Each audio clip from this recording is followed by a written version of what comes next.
Welcome back to Plant-Based Kitchen Hacks. Plant-Based Kitchen Hacks, yeah! So you've learned butter, you've learned milk, you've learned flour, and now the ever mysterious plant-based substitutions for eggs. Ugh. You know when you're trying to veganize a recipe or you're just actually out of eggs or you need to do an egg substitute for whatever reason? Ugh, it is so difficult. Today we are going to be talking about eggs 3 ways, but not like scramble, sunny side up, I don't know, other types of eggs because I've been vegan and for my whole life-ish. So anyway, we are going to do eggs 3 ways. When I was in grade 7, I wrote my public speaking speech on the life of an egg. Oh geez, I was like a little baby vegan long before I declared it. One of the lines that got the most laughs from that speech, I still remember it, it was like, and what's with that? No. And what's with eggplant? I am in no relation whatsoever to that big purple thing. First up, oh, hello? Yes, I know, it's a little outdated, but it still works. Okay, thank you.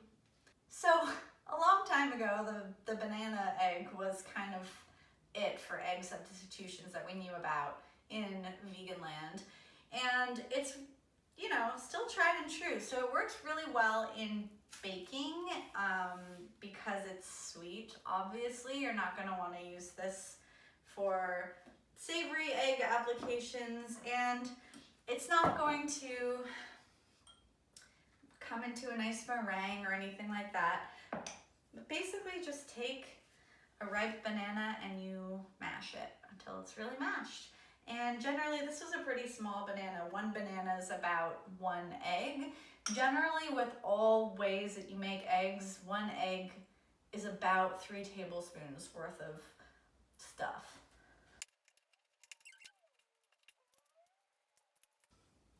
That's a banana egg. To save your arms and your wrists, if you are baking and there's other liquid ingredients, you can sometimes just blend the banana in with the liquid ingredients to get it really nice and smooth.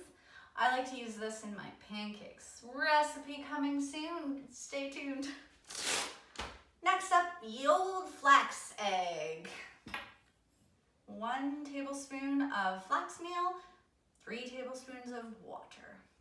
I try to do warm water, and then I let the whole thing sit for 10 to 15 while I'm doing other stuff, just to really let it thicken up.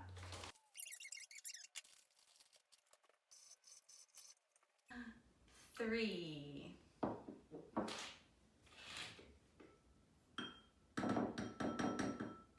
And the latest cutting edge plant-based egg substitute is Aqua Faba. Fabulous egg substitute. So Aqua Faba is basically chickpea water or bean water, but chickpeas are neutral tasting. So what you do, you just get chickpeas, you drain them. I'll properly strain these later. There's plenty of Aqua Faba in a can of chickpeas, about 4 eggs worth.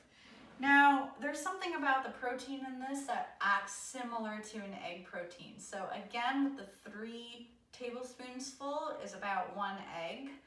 It even looks a bit like an egg.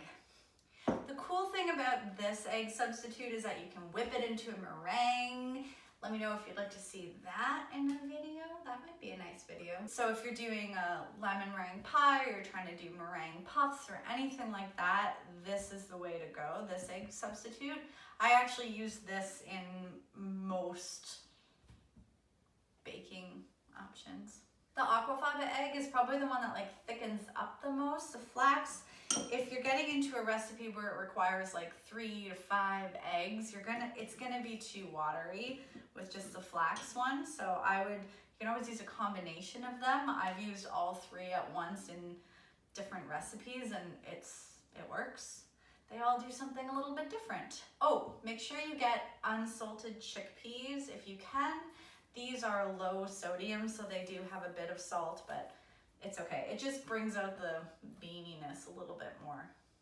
Now we've covered all the basics with plant-based kitchen hacks. You know how to make butter, milk, flour, eggs. You are ready to get cracking on some new recipes with me. So stay tuned, subscribe, follow us on Instagram, and I'm going to be releasing lots of new videos and content for you to check out. Let me know if you have any questions.